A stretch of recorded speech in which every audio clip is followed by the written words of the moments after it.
चलिए, जय हिंद प्यारे बच्चों, सुप्रभात सभी को, सत श्री अकाल। ठीक है, आई होप आप लोग खुश होंगे, प्रसन्न होंगे और पढ़ लिख रहे होंगे भाई। ठीक है, तो पिछले क्लास में मैंने कह सकते हैं स्वतंत्रता से पूर्व जो शिक्षा व्यवस्था थी उस पर चर्चा किए थे, और उसके पश्चात मशीनरियों द्वारा जो आधुनिक शिक्षा का प्रसार किया गया, जिसमें प्राथमिक शिक्षा और उच्च शिक्षा पे कुछ विस्तार किया गया, उसको हमने आप लोगों के सामने रखा था और कुछ परिभाषाएं थी जो मैंने आप लोगों को बताया था। और उसके पश्चात जो पॉइंट है 1813 का आज्ञा पत्र। ठीक है, अब प्यारे बच्चों यहाँ पे एक बात चीज़ समझिएगा कि जो ईस्ट इंडिया कंपनी द्वारा प्रत्येक 20 साल के बाद शिक्षा व्यवस्था का पुनरावर्तन किया जाता था। ठीक है, उसमें परिवर्तन किए जाते थे, और ये जो है वो आज्ञा पत्र जारी किया जाता था। और आज्ञा पत्र जारी करने, और ऐसा नहीं था क्योंकि हर प्रत्येक 20 साल के पश्चात ये प्रणाली अपनाई जाती थी, और उसमें आज्ञा पत्र जो होता था वो संसद के सामने रखी जाती थी। और 1813 में यही आज्ञा पत्र संसद के सामने रखी गई, जिसमें 1 लाख, कम से कम 1 लाख रुपया खर्च करने की बात की गई।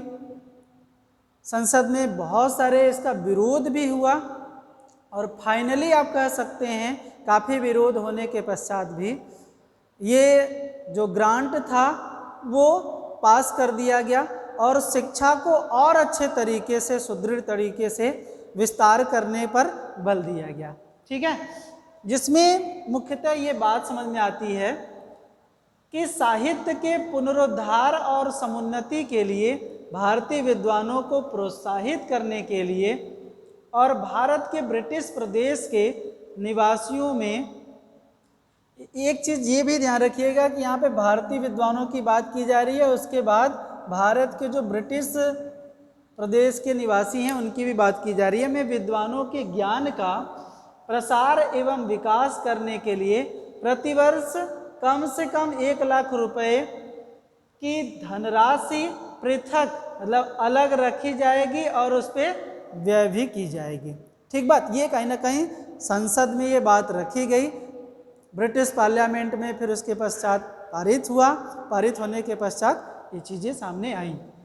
लेकिन वहीं पे अगर आप देखेंगे तो एक चीज़ उस आज्ञा पत्र में कुछ चीज़ें कह सकते हैं कि बहुत अच्छे तरीके से उसको क्लियर नहीं किया गया था। ठीक है, जो मुख्यतः 1813 की आज्ञा पत्र में धारा 43 में 3 बातें जो मुख्यतः निकल के आती हैं, जिसपे प्रश्न चिन्ह लगता है कि कंपनी किस साहित्य को बढ़ावा देगी।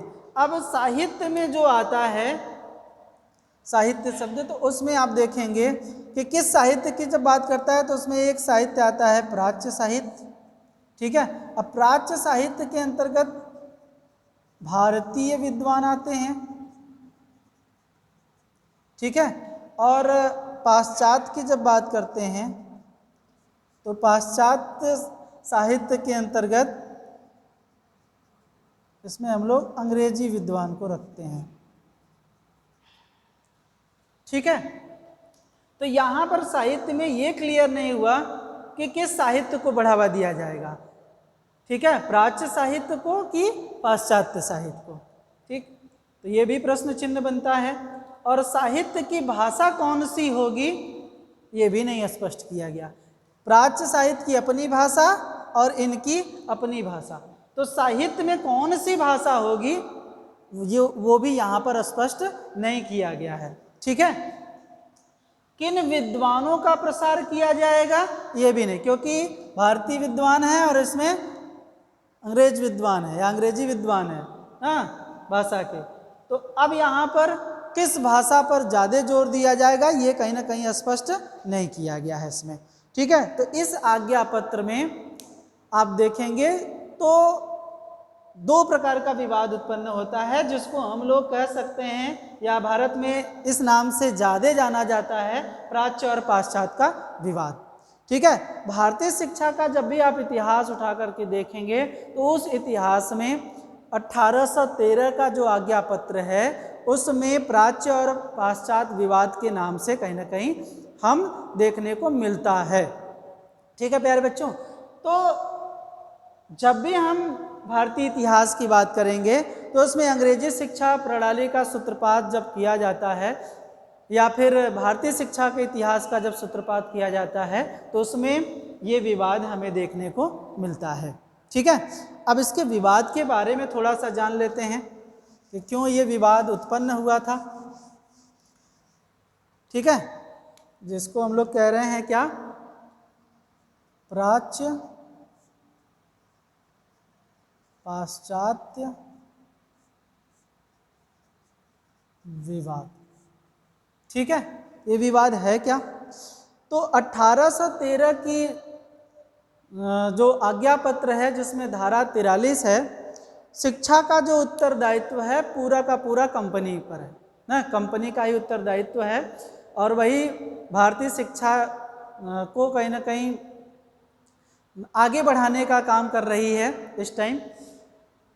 और इसमें एक बात देखा जाए तो शिक्षा की प्रगति के लिए कम से कम 1 लाख रुपया खर्च करने की बात की जाती है, लेकिन उसमें यह निश्चय नहीं किया जाता है कि ये धनराशि किस पर खर्च या किस शिक्षा पर खर्च किया जाएगा।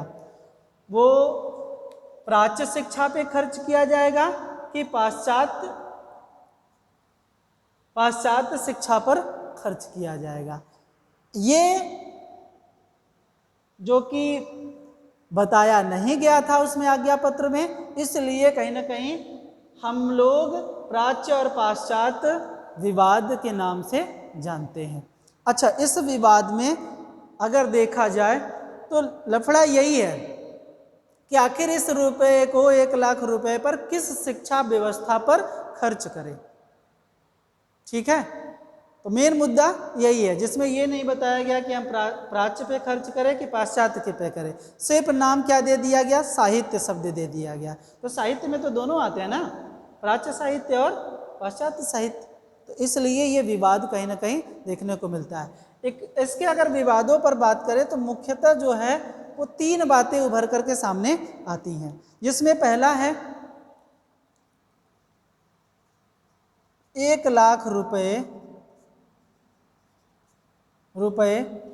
को किस प्रकार खर्च किया जाए, को किस प्रकार खर्च किया जाए। ठीक है, अब क्योंकि आज्ञा पत्र में ये बताया ही नहीं गया है कि प्राच्य पे खर्च किया जाए कि पाश्चात्य पे खर्च किया जाए, तो ये यहाँ पर बहुत बड़ा प्रश्न चिन्ह उभर के आता है कि आखिर 1 लाख रुपए किस प्रकार से खर्च किया जाएगा। ठीक है, किसकी शिक्षा दीक्षा पर खर्च किया जाएगा, ये बहुत बड़ा प्रश्न चिन्ह देखने को मिलता है।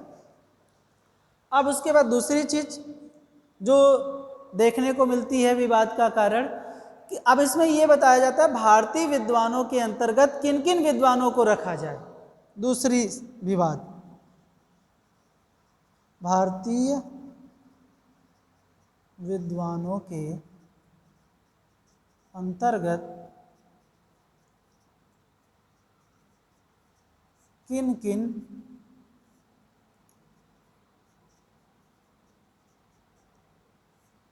विद्वानों को रखा जाए। ठीक है, क्योंकि यहाँ भी अभी ये नहीं क्लियर है कि प्राच्य, या यही इसी को लेते हैं, भारतीय विद्वान के अंतर्गत कौन कौन से लोग आते हैं। ठीक है, अब यहाँ पर भारतीय विद्वान की बात करेंगे तो जो यूनानी देशों को मानने वाले विद्वान होंगे वो भी भारतीय विद्वान के अंतर्गत आते हैं। जो फारसी शिक्षा व्यवस्था या फारसी शिक्षा को मानने वाले वो भी भारतीय हैं, क्योंकि भारत में तो चलता है, उर्दू शिक्षा चलता है, हिंदी साहित्य के लोग आएंगे, तो इसमें ऐसा कुछ तो बताया नहीं गया है कि ये कौन कौन से विद्वान हैं या किन पे खर्चा किया जाएगा, तो ये भी कहीं ना कहीं समस्या देखने को मिल रही है। ठीक है। और तीसरी जो सबसे बड़ी समस्या है वो साहित्य शब्द का अर्थ ही नहीं समझाया गया है कि क्या होता है ना।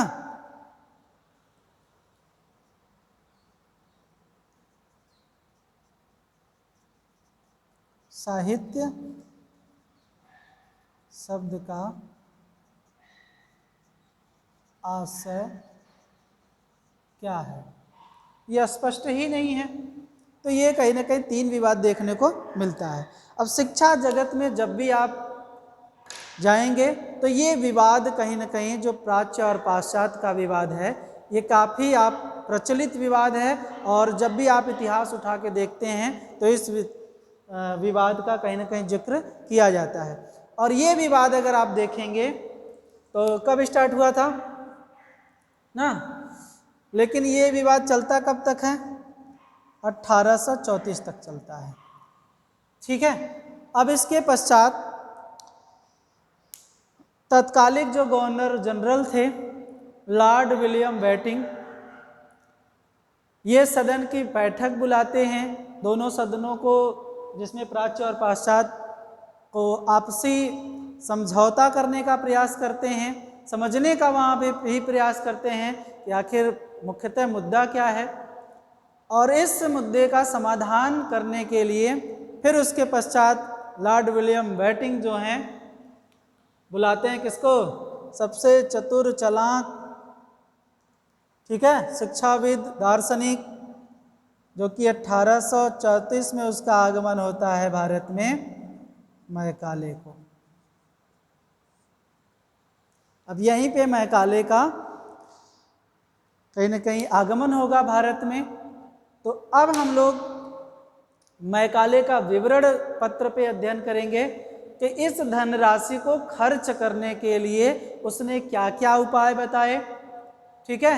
और उसने अपनी चपलता से, चतुराई से किस प्रकार से प्राच्य और पाश्चात्य विवाद का अंत करने का प्रयास किया, और अंग्रेजी शिक्षा को किस तरीके से बढ़ावा देने की बात की, ये हम लोग कल के क्लास में अध्ययन करेंगे। ठीक है। आज का जो क्लास है वो 1813 का आज्ञा पत्र पर और प्राच्य और पाश्चात्य के विवाद पर था। आप लोगों को जहाँ भी कुछ भी डाउट हो आप इससे संबंधित चीज़ों को पूछ सकते हैं। ठीक है। तो कल जो है और भी इंटरेस्टिंग क्लास होने वाला है, जो कि मैकाले का विवरण पत्र, बहुत ही फेमस कैरेक्टर है। आप जब भी अंग्रेजी शिक्षा की बात करेंगे तो उसमें मैकाले का सबसे पहले नाम आता है। ठीक है। तो प्यारे बच्चों, आज के क्लास में इतना ही। कल हम लोग जब बात करेंगे तो मैकाले शिक्षा प्रणाली पे या मैकाले के आज्ञा पत्र पे बात करेंगे। धन्यवाद।